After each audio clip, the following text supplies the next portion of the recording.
أعوذ بالله من الشيطان الرجيم بسم الله الرحمن الرحيم ألف لام را تلك آيات الكتاب المبين إنا أنزلناه قرآنا عربيا لعلكم تعقلون نحن نقص عليك أحسن القصص إنا أنزلناه قرآنا عربيا لعلكم تعقلون نحن نقص عليك أحسن القصص بما أوحينا إليك هذا القرآن صدق اللہ العظیم۔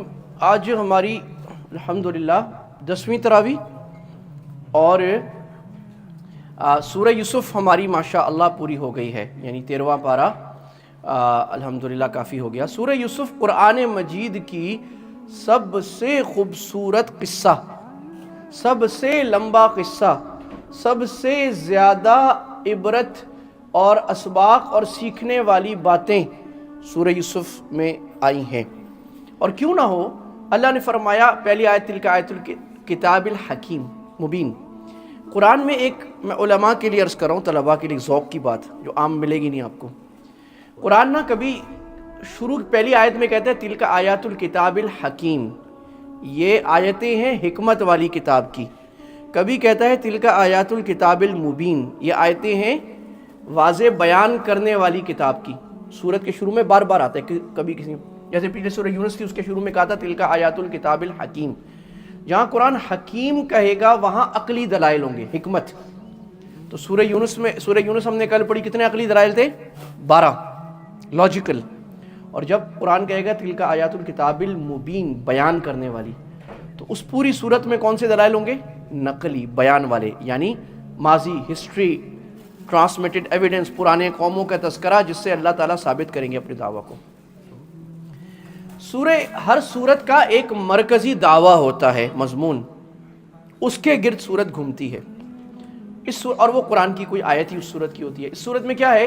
اللہ نے فرمایا واللہ غالب علی امرہ ولکن اکثر الناس لا یعلمون، اللہ ہی ہر چیز پر غالب ہے، لیکن مسئلہ یہ ہے کہ اکثر لوگ یہ بات سمجھتے نہیں ہیں۔ یہ کون کہہ رہے؟ اللہ کہہ رہے ہیں۔ اور اللہ یہ بتا رہا ہے، یعقوب علیہ السلام کہہ رہے لا تیأسوا من روح اللہ، اللہ سے کبھی مایوس نہیں ہونا، لیکن معاملے لوگ مایوس ہو جاتے ہیں۔ تو یہ قرآن کا دعویٰ ہے۔ اب اس پر پوری سورہ یوسف کا جو مختصر خلاصہ ہے وہ یہ ہے کہ اگر اللہ کو غالب مان کر چلو گے تو زندگی میں مشقتیں اور امتحانات بہت سارے آئیں گے۔ ان مشقتوں پہ اگر صبر کرو گے، یعقوب علیہ السلام والا اور یوسف علیہ السلام، صبر جمیل، بغیر شکوے والا، چپ صبر، تو ایک وقت آئے گا اللہ تعالیٰ نے جتنی مشقتیں کی ہیں وہ ختم کر کے کامیابیوں اور کامرانیوں کے دروازے کھل جائیں گے۔ یہ پوری سورہ یوسف کا یہ خلاصہ ہے، آدھے پارے کی سورت کا۔ یوسف علیہ السلام پر 5 حالات آئے، کتنے؟ 5 بڑے بڑے امتحان زندگی میں، اور پھر اللہ تعالیٰ نے جو انعامات دیے وہ 4 بڑے انعام ان کو عطا فرمائے۔ شروع میں یوسف علیہ السلام نے ایک خواب دیکھا، اور یوسف علیہ السلام جو لاڈلے بچے تھے اپنے 12 بھائیوں کے اور باپ کے، اور باقی جو بھائی تھے وہ ستیلے تھے۔ یوسف علیہ السلام کا جو سگا بھائی تھا وہ بنیامین تھا، چھوٹا۔ انہوں نے کہا ابا میں نے خواب دیکھا ہے کہ 11 ستارے، ایک چاند، ایک سورج مجھے سجدہ کر رہے ہیں، کہ کیا تعبیر ہے؟ اس صورت میں خواب بار بار آئے گا کیونکہ یوسف علیہ السلام کو جو معجزہ دیا گیا ہے، ایک تو حسن کا، اللہ کے نبی نے کہا میں جب معراج پہ تیسرے آسمان پہ یوسف سے ملا، میں محمد ان کا حسن دیکھ کر حیران رہ گیا۔ محمد، یعنی محمد سے بڑا حسین دنیا میں کوئی نہیں، آپ حیران رہ گئے۔ آپ نے فرمایا فَإِذَا هُوَ قَدْ أُعْطِيَ شَطْرَ الْحُسْنِ، اللہ نے پوری دنیا کی حسیناؤں کو، جانوروں کو، انسانوں کو جتنا حسن دیا نا، وہ سارا ایک طرف، اور اکیلے یوسف کا حسن ایک طرف، آدھا حسن، اتنا حسن دیا۔ تو انہوں نے خواب دیکھا تو ابا کو کچھ سمجھ آ گئی کہ کچھ ہوگا، تو ابا بھی نبی تھے، بیٹا بھی نہیں تھا، تو انہوں نے کہا کہ بس یہ خواب بھائیوں کو نہیں بتانا، نبی کو بڑے آدمی کے ساتھ ہوتا ہے۔ اللہ تعالیٰ کہہ رہے ہیں کہ اب پیچھے کچھ لوگوں نے سوال کیا تھا آ کے اصل میں کہ یہ کیا ہے، تو اللہ نے جواب دیا۔ اللہ کہہ رہے ہیں اس میں آیات للسائلین، یوسف علیہ السلام کا میں جو قصہ تمہیں سنانے لگا ہوں اس میں بہت زیادہ سیکھنے کی نشانیاں ہیں جو پوچھتے ہیں۔ پہلا امتحان بھائیوں کا اندھے کنویں میں ڈال دینا حسد کی وجہ سے۔ حسد وہ بیماری ہے جو خود بھی جلتا ہے آدمی، دوسروں کو بھی جلاتا ہے۔ تو وہ لے گئے یوسف علیہ السلام، یعقوب علیہ السلام کو بہانے کہہ کہ وہ اپنی نظر سے اپنے بیٹے کو الگ نہیں، انہوں نے کہا بھئی اب بھاگے گا، دوڑے گا، ایکسرسائز کرے گا، گھر میں بیٹا خراب ہو رہا ہے، اور ہم باہر جاتے ہیں کھیتیاں کرنے، بکریوں کا چارہ لینے، یہ بھی جائے گا، اچھا ہے، صحت مند ہو جائے گا، ہیلتھ بنے گی اس کی۔ یوسف علیہ السلام، یعقوب علیہ السلام، جاؤ دیکھو خیال کرنا۔ انہوں نے کہا ہاں فکر نہیں۔ خیر وہی ہوا جی، ان کو یوسف کو کنویں میں ڈالا، رات کو آ گئے، ان کی قمیص پر جو ہے جھوٹا موٹی کا وہ کسی خرگوش وغیرہ کا خون لگا کے، اور کہا ہائے ہائے ہائے ہمارے بھائی کو بھیڑیا کھا گیا۔ یعقوب علیہ السلام کو سمجھ تو آ گئی کہ بھیڑیا اتنا سمجھدار ہے کہ پورا یوسف کھا گیا، قمیص سالے میں پوری۔ یہ عجیب سمجھدار بھیڑیا تھا۔ لیکن یعقوب نے کیا کہا؟ صبر جمیل، چپ۔ آپ دیکھو ایک باپ کو پتہ ہے میرے بیٹے ظلم کریں، میرے دوسرے بیٹے کو مارائیں یا کہیں پھینکائیں، باپ کیا کہہ رہے؟ اللہ پہ تو میں صبر کرتا ہوں میں۔ اچھا علماء نے لکھا ایک ہوتا ہے صبر، ایک ہوتا ہے صبر جمیل۔ وہ کیا ہوتا ہے؟ کہ صبر وہ ہوتا ہے کہ آپ بتاؤ بھی لوگوں کو کہ یہ ہو گیا، پھر زیادہ اس آدمی کے خلاف کوئی ایکشن نہ لو، یہ تو ہوتا ہے صبر عام۔ صبر جمیل ہوتا ہے آپ کچھ کہو بھی نہ کسی کو کہ کسی نے میرے ساتھ کیا، چھوڑ دو، چپ ہو جاؤ۔ بہت مشکل کام ہے، بہت مشکل۔ واللہ المستعان، کہا میں اپنا کیس اللہ پر چھوڑتا ہوں، اللہ تعالیٰ جانتا ہے جو تم کرتے ہو۔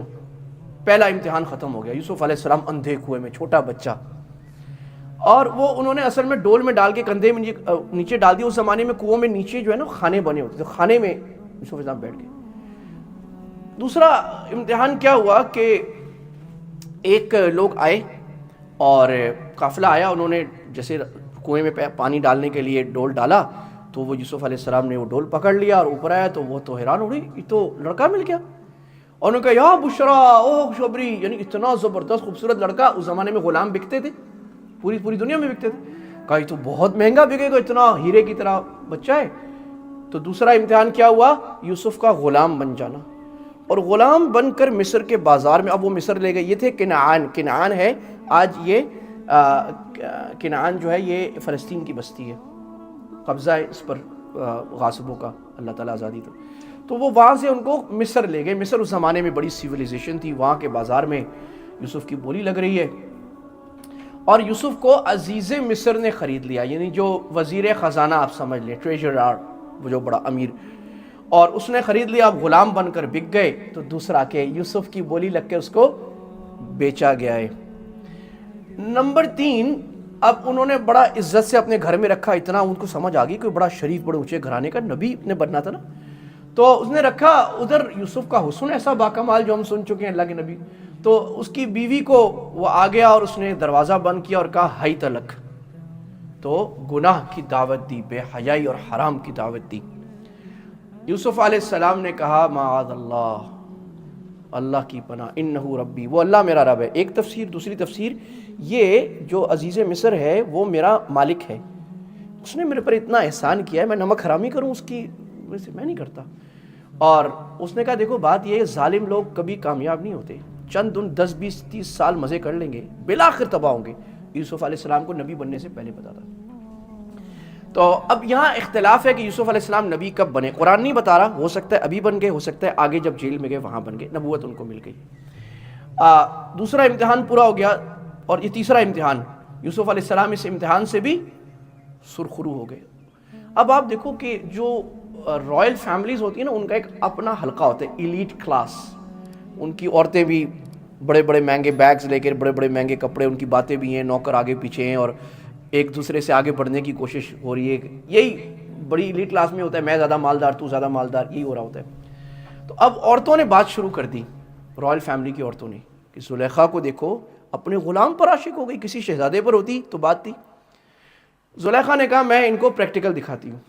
سب کو بلا لیا اور دسترخوان لگایا کھانا، اور ہر ایک کے ہاتھ میں چھری دے دی۔ اس زمانے کا اندازہ آج بھی آپ افغانستان یا افریقہ کے علاقوں میں جائیں، وہ آپ کو پھل دیتے ہیں، ہر ایک کے ہاتھ میں چھری دیتے ہیں، بھی خود کاٹو کھاؤ۔ اور یوسف کو بولا باہر نکلو۔ اب یوسف غلام تھا، دیکھو اس گھر کا، اس کو بات ماننی ضروری تھی۔ کہا ذرا یوسف ادھر آؤ کسی کام سے۔ اب جو یوسف نکلے، وہ جو سیب کاٹ رہی تھی، کاٹتے کاٹتے جو ہے نا وہ انگلیاں کاٹ بیٹھی، اور کہا ما ھذا بشر، اوئے ہوئے ہوئے، کہا یہ تو انسان ہے ہی نہیں، یہ تو کوئی فرشتہ زمین پر آ گیا ہے۔ ساری رائل دربار کی، وزیروں کی، امیروں کی عورتوں نے کہا۔ بعض علماء نے لکھا کہ یہ جو انہوں نے ہاتھ کاٹے نا، بعض تو جیسے مبہوت ہو کر، ایک تفسیر یہ بھی ہے کہ انہوں نے جان بوجھ کے ہاتھ کاٹے یوسف کو اپنی طرف مائل کرنے کے لیے کہ ہم تیرے عشق میں اپنا خون کر رہے ہیں۔ یہ آج ہمارے بیچارے نوجوان لڑکے لڑکیاں ایسی حرکتیں الٹی سیدھی کر رہے ہوتے ہیں ایک دوسرے کے خلاف، ایک دوسرے کے لیے۔ تو بار وہاں سے بھی وہ بھاگ گئے پھر۔ تو یہ چوتھا امتحان، یعنی پہلے ایک تھی، اب تو پوری رائل فیملی اس کے پیچھے ہے، گناہ کی دعوت دے رہی ہے، وہ بھی یہاں سے بھی بھاگ گئے۔ اور انہوں نے دعا کی، اللہ تعالیٰ جی یہ تو میں بہت پھنس گیا، مجھے جیل میں ڈال دیں، یہاں سے باہر نکال۔ اللہ کے نبی صلی اللہ علیہ وسلم نے فرمایا اگر یوسف جیل کی دعا نہ مانگتے، عافیت مانگتے، تو اللہ عافیت دے دیتا، جیل میں بھی نہ ڈالتا۔ تو دیکھو ہمیں اللہ کو یہ نہیں بتانا چاہیے کہ آپ کیسے کرو، ہمیں اللہ کو یہ بتانا چاہیے اللہ آپ کریں جیسے آپ کی مرضی، میرا قرض ہٹائیں، یہ نہیں بولے کہ فلاں دے دے مجھے، اویس بھائی دے دے، منیر بھائی دے دے، اور انور بھائی دے دے، یہ نہیں بولو اللہ کو۔ اللہ کو آپ کیوں سکھاتے ہیں؟ اللہ کو بولے اللہ میرا مسئلہ حل کرے جہاں سے آپ کی مرضی، میں نہیں جانتا۔ اب خیر جیل میں جانے کی بات آئی، عزیز مصر آیا، اس نے کہا کہ جی دیکھتے ہیں قمیص، وہ چونکہ بھاگے نا تو قمیص پیچھے سے پکڑی پھٹ گئی، اور انہوں نے کہا فیصلہ کرتے ہیں۔ تو ایک بچے نے فیصلہ کیا، چھوٹا بچہ جو بولتا نہیں تھا، اللہ نے یہ معجزہ ہے، اللہ نے اس کو بلوایا، اگر یوسف کی قمیص پیچھے سے پھٹی ہے تو یہ سچا ہے، اگر آگے سے پھٹی ہے تو زلیخا سچی ہے، کیونکہ آگے سے اگر پھٹی ہوتی اس کا مطلب کہ یہ ان پر حملہ کر رہے تھے اس پر، جیسے اس نے الزام لگایا اور وہ اپنے آپ کو بچا رہی تھی تو پھٹ گئی، پیچھے سے اس کا مطلب اس نے کھینچا، کیونکہ وہ دروازہ اس نے بند کر دیا۔ اور جب یوسف علیہ السلام آئے اور دروازہ کا ایک چابی عزیز مصر کے پاس بھی ہوگی، اس نے کھولا تو سامنے وہ کھڑا، زلیخا نے فوراً کہا جی اس نے دیکھو میرے پہ ہاتھ ڈالا۔ جو دنیا کا عاشق ہوتا ہے نا، شہوت کا، وہ آپ کا وفادار نہیں ہوتا۔ جو محبت کی بنیاد خالص شہوت ہوتی ہے وہ وفاداری نہیں ہوتی، وہ تو آج مزہ کیا کر بھاگ گئے، بس چلو جی ہیونگ اے نائس ٹائم، آؤ تھینک یو گو۔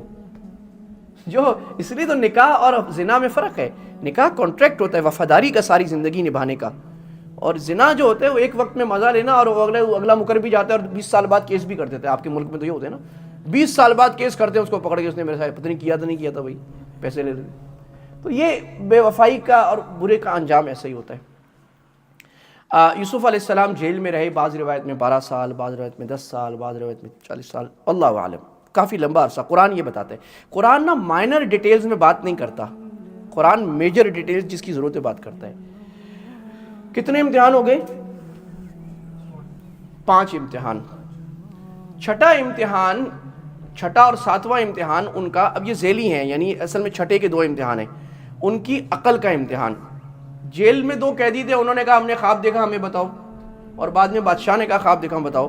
تو یوسف علیہ السلام نے ان کو کہا خواب تو میں تمہیں بتاتا ہوں، کھانا آنا ہے، کھانا آنے تک بتاؤں گا۔ اور اس درمیان کیا شروع کر دی؟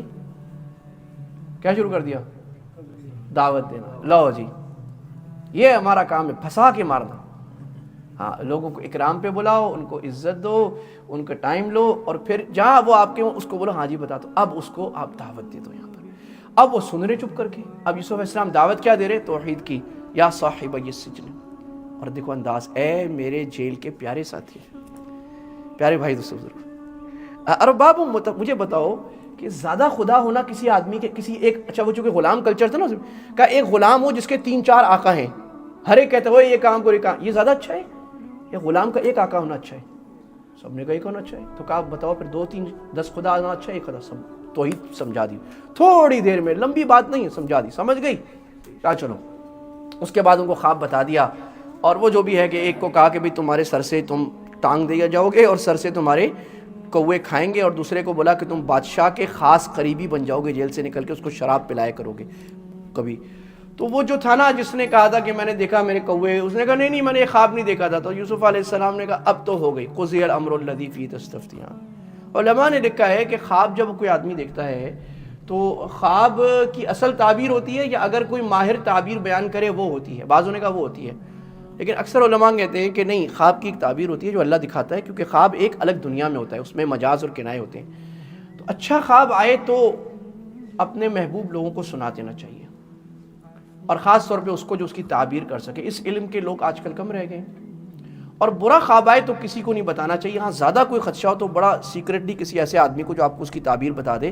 بعض دفعہ برا خواب ایسا ہوتا ہے کہ اللہ تعالیٰ کسی چیز سے آپ کو بچانا چاہ رہے ہوتے ہیں, یہ نہیں کرو.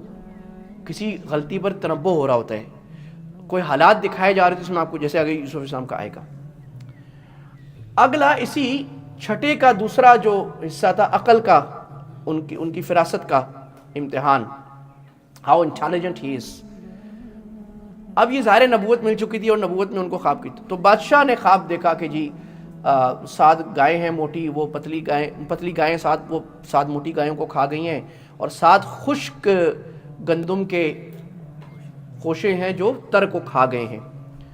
تو درباریوں سے کہا کہ بھائی تم بتاؤ. تو درباری عام طور پہ اس وقت سے لے کر آج تک اکثر چاپلوس فضول قسم کے لوگ ہوتے ہیں. جو پولیٹیشنز ہوتے ہیں نا, تھوڑے سے اچھے بھی ہوتے ہیں, لیکن وہ جو اپنی چودراہٹ چاہتے ہیں, اپنے آپ کو بڑی باتیں کرتے ہیں, کام نہیں, وہ ہمیشہ ایسے ہوتا ہے, کوئی نئی بات نہیں ہے. سیاستدان ایسی ہوتے ہیں, تھوڑے سے بندے دے پتر آتے ہیں. تو انہوں نے کہا بادشاہ جی کچھ نہیں ہے, ایویں ہے جی, پراگندہ خیالات ہیں, گیس چڑھ گئی دماغ پہ. علماء نے لکھا ہے کہ جب آدمی کھانا زیادہ کھائے نا تو خواب سچا نہیں آتا, کیونکہ وہ پیٹ دماغ پہ گیس چڑھتی, الٹے خیالات آتے ہیں. اسی لیے اللہ کے نبی صلی اللہ علیہ وسلم نے فرمایا اصدق الرؤیا بالاسحار, سب سے زیادہ سچے خواب کب آتے ہیں؟ سحری کے وقت, کیونکہ پیٹ خالی ہو جاتا ہے. تو وہ اس وقت جو خواب آئے فوراً سحری کے لیے اٹھ جائے آدمی نماز کے لیے, وہ خواب اچھا جو یاد میں اندازہ ہو جاتا ہے. اچھے خواب دینے کا نسخہ کیا ہے؟ انسان گناہوں سے بچ جائے. آنکھ کی کھڑکی نا یہ بند کر لے گناہوں سے, تو دل کی کھڑکی کھل جاتی ہے. بہت مشکل کام لیکن کرنے کا کام ہے. تو پھر انسان کا اللہ سے تعلق ہو جاتا ہے. خوابوں سے کوئی مسئلہ ثابت نہیں ہوتا, یہ بات یاد رکھیں کہ خوابوں سے کوئی فرض ثابت نہیں ہوتا, کوئی سنت, کوئی مستحب, کوئی چیز گناہ نہیں ہوتی, کوئی مکروہ نہیں ہوتی, کوئی شریعت کا حکم. خواب صرف ایک مبشر ہے خوشخبری سنانے کے لیے. خوابوں کو بہت زیادہ سنانا اپنے دین اور کی بنیاد خوابوں پہ روز ممبر پہ سنانا, یہ بدعت کی بات ہے. ہمارے اکابر صحابہ تابعین کسی کا طریقہ نہیں. قرآن حدیث سنانا, خواب کوئی آ جائے ایک آدھ تھوڑا سا بتا دینا. یوسف علیہ السلام نے تعبیر بھی, اچھا اب وہ جو آدمی تھا نا وہ ساقی, اس کو یاد آ گیا کہ وہ ایک آدمی تھا خواب, اس نے کہا کہ مجھے ذرا ٹائم دے میں بتاتا ہوں خواب کی تعبیر. وہ بھاگ کے گیا اور یوسف علیہ السلام, اچھا اب وہ یوسف علیہ السلام نے کہا تھا تم بادشاہ کو جا کے بتانا کہ ایک آدمی مظلوم جیل میں ہے, اس کو نکالو. وہ بھول گیا. اب اس کو یاد آیا, اب آ کے کہہ رہے یوسف میرے پیارے بھائی ذرا بتانا نا, دیکھو یہ خواب آیا ہے کیا بتا. یوسف علیہ السلام نے کوئی اس کو طنز نہیں کیا, آپ اندازہ کرو, کچھ نہیں کہا کہ تم مجھے بھول گیا آج مقصد پہ آ گیا. یہ ہوتی ہے شرافت, یہ ہوتی ہے مروت, یہ ہوتے ہیں بڑے لوگ. یوسف علیہ السلام نے کہا, خواب کی تعبیر بھی بتائی کہ 7 سال اچھے ہوں گے سرسبز, 7 سال قحط کے ہوں گے. ان اچھے سالوں میں ان قحط کے جو فیمن آئے گا اس کی پلاننگ کرو اور اس کو ایسے ایگزیکیوٹ کرو, پھر 1 سال صحیح ہو جائے گا. So he identified the problem and he told the solution, and that is crisis management. صحیح ہے, here you go. وہ چلا گیا اور اس کے بعد اس نے بتایا بھی کہ وہ بادشاہ, ایسا لگتا ہے کہ بادشاہ نے کہا کہ تو اتنا سمجھدار نہیں ہے, یہ تجھے کیسے پتہ لگا. تو اس وقت اس نے کہا وہ جیل میں آدمی ہے, اس کو لے کے آؤ. تو وقال الملک اتونی, بادشاہ نے کہا اس آدمی کو لے کے آؤ, اتنا کام کا آدمی جیل میں کیا کر رہا ہے. تو انہوں نے کہا, یوسف علیہ السلام نے کہا میں تو نہیں نکلتا, پہلے مجھے یہاں سے واضح کرو, میرے پاس جو کیس بنائے نا تم نے وہ سارے غلط بنائے, میں اس وقت تک نہیں نکلوں گا, میرے سارے کیس صاف کرو جو تم نے جھوٹ کر کے بنائے میرے خلاف, کیس صاف کرو پھر میں آتا ہوں. تو میں بیٹھا ہوں جیل میں, کوئی مسئلہ نہیں. تو کیس سارے صاف کیے, ان عورتوں کو بلایا بادشاہ نے, انہوں نے کہا ہم نے غلطی کی تھی, یوسف سچا تھا.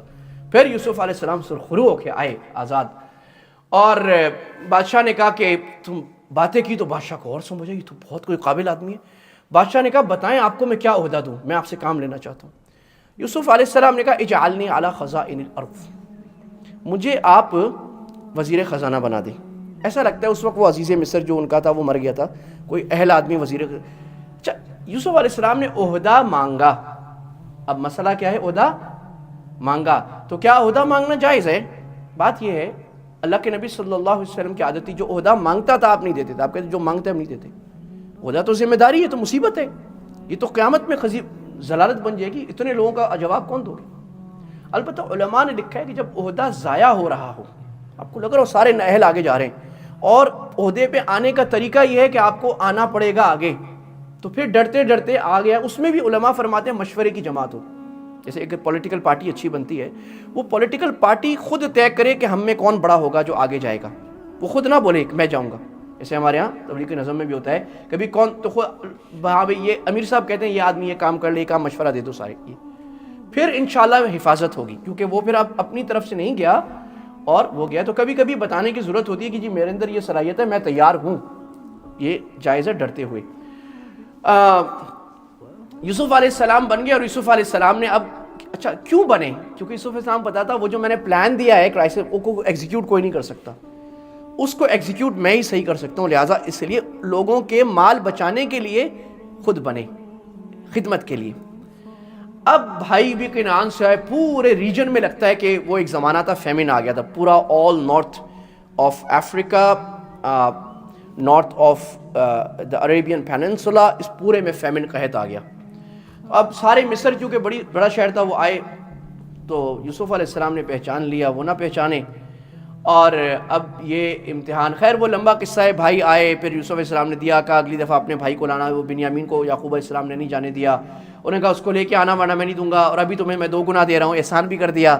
تو یہ لینے کا طریقہ ہے لوگوں کو کھلانا پلانا، عزت دینا. ہمارے محترم جمیل صاحب یہ کب سے زندگی گزر گئی سمجھاتے ہوئے، ارے بھائی لوگوں کو عزت دو، آپ کی عزت نہیں کم ہوگی، عزت واپس آئے گی. کچھ نہیں جائے گا کسی کو عزت دے کر، آپ ہی بڑھ جاؤ گے. تو وہ پھر باپ کو کہا، باپ نے کہا نہیں، ان کو بڑی قسمیں کھائیں کہ جی ہم کچھ بھی نہیں کریں گے. خیر لے آئے. اب جب لے آئے یوسف علیہ السلام خوش ہو گئے. رات کو اپنے بھائی کا بستر اصل بھائی کا الگ لگوا دیا، اور اس کو ساری بات بتا دی کہ یہ سارا قصہ ہے اور میں یوسف ہوں. بھائی کو بولا بتانا نہیں، اور کہا دیکھو میں ایک طریقے سے تمہیں بھی رکوں گا. ٹھیک ہے. جب یہ قافلے والے اپنا سارا راشن واشن کو زیادہ دے دیا، اونٹ بھر کے لے جانے لگے، تو پیچھے سے یوسف علیہ السلام کے آدمی آئے. انہوں نے کہا کہ بادشاہ کا پیالہ گم ہے اور ہمیں تم پہ شک ہے. انہوں نے کہا نہیں ہم تو بالکل نہیں ہیں، ہم تو خدا کی قسم ہم ایسے آئے ہیں، ہم چور نہیں ہیں. اور یہ اپنے اونٹوں کے منہ باندھ کر کے لائے تھے کہ وہ اونٹ کسی کے کھیت میں نہ چرے گھوڑے، پھر بہت احتیاط سے، کیونکہ بہرحال تھے تو نبی کے بچے نا، صحابی تھے. تو خیر تلاشی لی تو یوسف علیہ السلام نے خود ہی ڈلوایا تھا وہ پیالہ جس سے وہ ڈال رہے تھے، وہ پکڑا گیا. اب آپ بولو کہ غلط طریقے سے پکڑا، تو وہ تو غلط کام ہی تو کر رہے تھے نا. تو غلط کام جس نے کیا اس کو صحیح طریقے سے غلط طریقے سے پکڑنا جائز ہے. اس پہ بہت سارے مسائل ہیں فقہ کے. مثلا کہ ایک آدمی نے آپ کا حق مار لیا ہے، آپ کسی طرح بہلا پھسلا کے اس سے وہ اپنا پیسہ لے سکتے ہو کسی جھوٹے عنوان سے بھی، کیونکہ اس نے مارا ہوا ہے، حق آپ کو دے نہیں رہا. اس کو مسئلۃ الظفر علماء کہتے ہیں، مفتیان کرام. خیر یوسف علیہ السلام نے انہوں نے کہا کہ یہ تو جب پکڑا گیا بنیامین کے سامان سے، تو بھائیوں نے کہا یہ اس کا بھائی بھی چور تھا، یہ بھی چور ہے. پھر پلٹ گئے اور انہوں نے کہا کہ اس چور کی تو سزا ملے گی. یوسف علیہ السلام کے جو ہیڈ وہ تھے گارڈز، انہوں نے کہا کیا سزا ہے؟ کہ ہمارے ہاں سزا یہ جو چوری کرتا ہے اسی کو قید ہوتی ہے. انہوں نے کہا خدا نہیں کرو. پہلا بھائی یوسف چلا گیا تھا، ابا چھوڑیں گے نہیں، بہت ابا ہمارے بوڑھے ہیں، پلیز پلیز. کہا نہیں. بڑے بھائی نے کہا کہ مجھے رکھ لو. کہا نہیں تم ظلم تھوڑی کریں گے، جو ہے وہی قید ہوگا، دوسرا کیسے ہوگا. سارے چلے گئے. بڑا بھائی جو تھا اس کا نام روایات میں، اسرائیلی روایت میں حیوشا مختلف آیا ہے، اس نے کہا میں تو نہیں جا رہا بھائی، میں ابا کو منہ نہیں دکھا سکتا، میں بیٹھا ہوں، تم جاؤ ابا کو بولو آپ کے بھائی نے چوری کیا. اب خدا کی قسم ہمارے ساتھ جو قافلہ تھا اس سے بھی پوچھ لیں، بس القریۃ التی كنا فیہا والعیر التی اقبلنا فیہا وإنا، ہم نے کوئی جھوٹی بات نہیں کہی. ابا کے پاس گئے تو ابا نے کہا کہ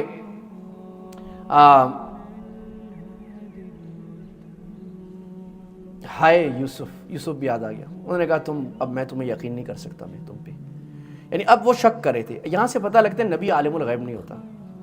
نبی عالم الغیب، کیونکہ یعقوب علیہ السلام زمانے کے نبی ہیں سب سے بڑے نا. اگر وہ عالم الغیب ہوتے ان کو پتہ نہ ہوتا یوسف کہاں ہیں 20 سال سے، تو علم الغیب اچھا ان کو پتہ نہ ہوتا بھائی اس دفعہ سچ بول رہے ہیں. وہ ابھی بھی کہہ رہے ہیں دیکھو تم ابھی سچ بول رہے تھے. انہوں نے کہا ہائے میرا یوسف، ہائے میرا یوسف. بھائیوں کو آیا غصہ. انہوں نے کہا تم تو ساری زندگی یوسف، اب کیونکہ انہوں نے یوسف علیہ السلام کو اس لیے کنویں میں ڈالا تھا کہ وہ یعقوب علیہ السلام اب ان سے پیار کریں. وہ ابھی تک یوسف کہا تم تو بوڑھے کھسٹ ہو جاؤ گے اور یوسف کو یاد کرتے رہو گے حتی تکون حرضا عمر الحال، مرتے ہوئے. یہ کیا طریقہ ہے یوسف کرو، بس ہو گئی نا 20 سال. تو یعقوب علیہ السلام نے کہا میں اپنی غم اللہ کے سامنے رکھتا ہوں، تم سے کچھ نہیں کہتا. یہ جملہ ہے اشکو بثی وحزنی الی اللہ، اللہ سے کرتا ہوں. خیر کہا کہ جاؤ. اب وہ بادشاہ کے پاس آئے, کہا بادشاہ پلیز چھوڑ دو, دیکھو ہمارا باپ ہے, نہیں کرو نا ایسے, دیکھو ہم منت کرتے ہیں. سارے آئے ہاتھ جوڑ کے. تو یوسف علیہ السلام کے منہ سے نکل گیا. اب وہ وہ یوسف کو اس لیے نہیں پہچانے کہ ایک تو دیکھو دو باتیں ہوتی ہیں, سوال ہے نا پہچانے کیوں نہیں. یوسف علیہ السلام بچے تھے, یہ بڑے تھے, بڑے آدمی کی شکل زیادہ نہیں بدلتی, بچے کی بدلتی. دوسری بات, یہ توقع ہی نہیں تھا کہ ایک غلام جس کو کنویں میں ڈالا تھا وہ بادشاہ بنا بیٹھا ہے. توقع پگڑی وگڑی سارے نا. تو یوسف علیہ السلام نے کہا وہ یاد ہے تمہارا ایک بھائی تھا یوسف, اس کے ساتھ تم نے کیا کیا تھا. اب ان کو تو پتہ ہے, وہ تو کسی کو پتہ ہی نہیں تھا. اب جو بادشاہ کے سامنے ایک ادب بھی ہوتا تھا کہ آپ نظر نہیں اٹھاتے تھے, یہ یوں بیٹھے تھے نا. اب جو انہوں نے یہ بات کی, ان کے منہ کھلے رہ گئے, انہوں نے یوں دیکھا, کہا انت یوسف, تو یوسف تو نہیں ہے. یہ ڈراپ سین ہو رہا ہے ڈرامے کا. انہوں نے کہا ہاں میں یوسف اور یہ میرا بھائی ہے. بنیامین کو ساتھ بٹھایا تھا. قد من اللہ علینا, دیکھو اپنی طرف نسبت, اللہ نے میرے پہ احسان کیا. ہر بات میں اللہ کو لانا. یہ ہمارے یہاں حضرات کیا کہتے ہیں, بھائی بچوں کو سکھائیں ہر جملے میں اللہ. انہو من یتقی, جو تقوی کرتا ہے صبر کرتا ہے اللہ تعالیٰ کبھی ضائع نہیں کرتا.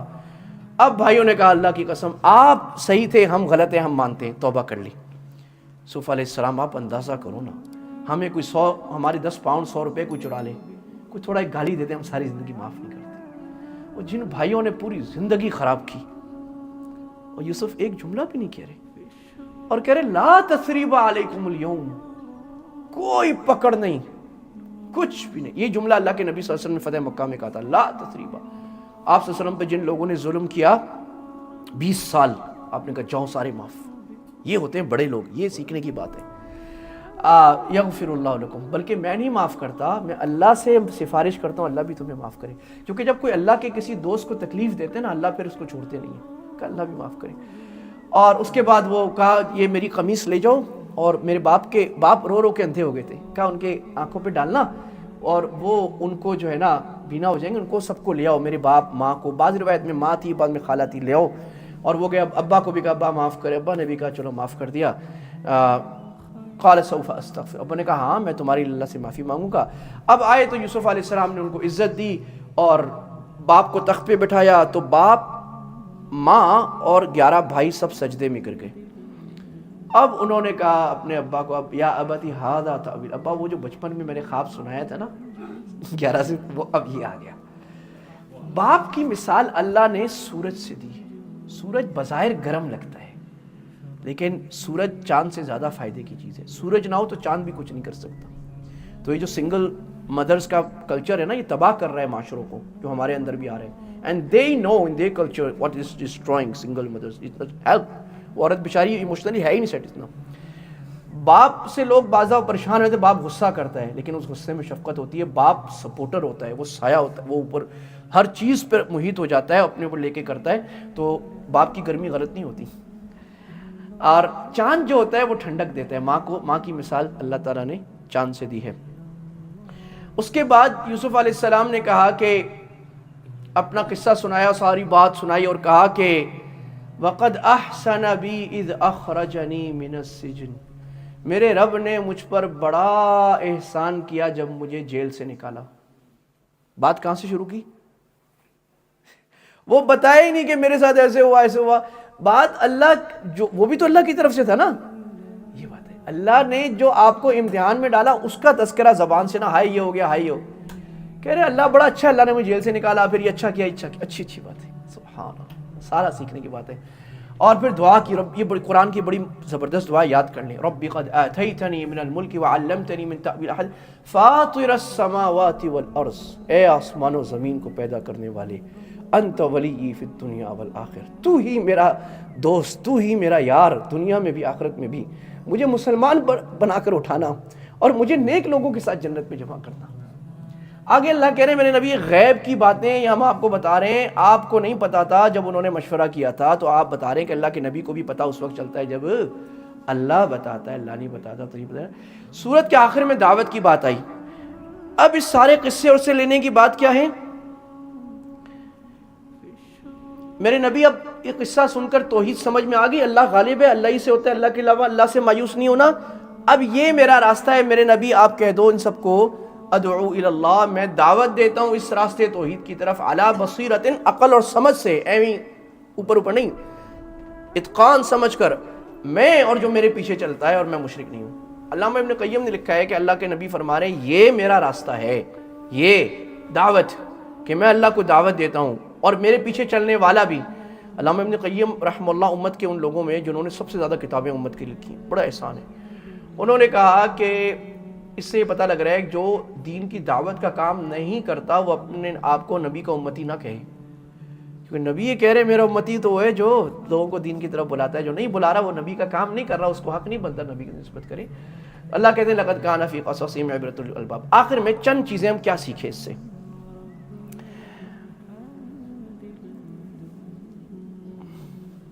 نمبر 1، مصیبت کو ہمیشہ تنگی نہیں سمجھنا چاہیے. اللہ کی عادت ہے، اللہ تعالیٰ شر کے دانتوں سے خیر نکال کے لاتے ہیں. ایک کام ہوتا ہے جو سب کو بہت برا لگتا ہے، انڈیویجولی یا کلیکٹیولی، اللہ کی حکمت ہوتی ہے. اللہ پر ہم اپنا کام جو اللہ نے اسباب کے دن کہا ہے وہ ہم کرتے رہیں گے، دل بھی غمگین ہوگا، کریں گے وہی جو اللہ نے کہا ہے.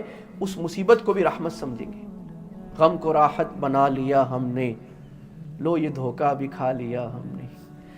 تو زندگی ہمیشہ دشوار ہی رکھی، تلخیوں کا مزہ لیا ہم نے. آئینہ جب بھی روبرو آیا، اپنا چہرہ چھپا لیا ہم نے. تو مصائب کو تنگی نہیں سمجھنا چاہیے. اللہ کا ہے، اس میں آدمی کا صبر کا امتحان لیتا ہے. صبر کرو گے ہمیشہ انعامات کے دروازے کھل جائیں گے. ہمارے جتنے بڑے بڑے بزرگ ہیں یا جتنے آج دنیا میں بڑے لوگ ہیں، چاہے دنیا دار بھی، ان کی زندگی بڑی مجاہدوں والی گزری ہے. ہمیں تو ان کی کامیابیاں نظر آ رہی، محنت کے بعد کچھ ملتا ہے. یہ ہماری آج کی جنریشن سمجھتی ہے سب کو مزے گاڑیاں واڑیاں ایسی مل جاتی ہیں، ایسے نہیں ملتی. حسد بڑی خوفناک بیماری ہے، حسد نہیں کرنا چاہیے. کسی کی نعمت دیکھ کر، کسی پر احسان دیکھ کر جلنے لگنا، اس کے خلاف باتیں کرنا، یہ بڑی گندی عادت ہے. آپ دعا کرو اللہ جی اس کو بھی وہ نعمت مبارک ہو، ہمیں بھی دے دے. اللہ اس کو مار کے مجھے دے دے، اس کو یہ کیا ضرورت ہے؟ اللہ اس کو بھی مبارک، اللہ مجھے بھی مل جائے. اور کوشش کرو جیسے اس نے کوشش کی. اس کسی کے سر پہ کندھے پہ پیر رکھ کے اوپر چڑھنے کی کوشش نہ کریں. اچھے اخلاق اور اعلیٰ تربیت ہمیشہ اپنا رنگ دکھاتے ہیں. یوسف علیہ السلام نے جو مقابلہ کیا وہ باپ کی مثالی تربیت سے کیا تھا. عفت و عصمت ساری بھلائیوں کا سرچشمہ ہے. اس وقت تو زلیخا نے اکیلے بلایا تھا، آج تو موبائل پر، بورڈز پر، سڑکوں پر، ہر جگہ گناہ کی دعوت عام ہے. زنا بہت سستا ہے، حلال مہنگا ہے. تو یہ دعوت ہمیں ہر طرف ہے میرے بھائی دوستو بزرگوں. اس سے اللہ کہتے ہیں میں نے یوسف کا دل مضبوط کیا. سامنے ایک نشانی آ گئی. نشانی کیا آئی؟ بعض علماء نے فرمایا یعقوب علیہ السلام نظر آ گئے ان کو. بعضوں نے کہا کہ اس کو نظر آیا کہ اس نے اپنے بت پر نہ چادر ڈال دی زلیخا نے. تو ان کو خیال آیا اس کا بت ہے اس پہ چادر، میرا اللہ تو ہر وقت دیکھتا ہے. اور نمبر 2، جب انسان کے اوپر کوئی فتنہ آئے نا تو جو خود کر سکتا ہے وہ کرے. خیر یوسف می کنی، شیخ سعدی فرماتے ہیں، مولانا رومی فرماتے ہیں.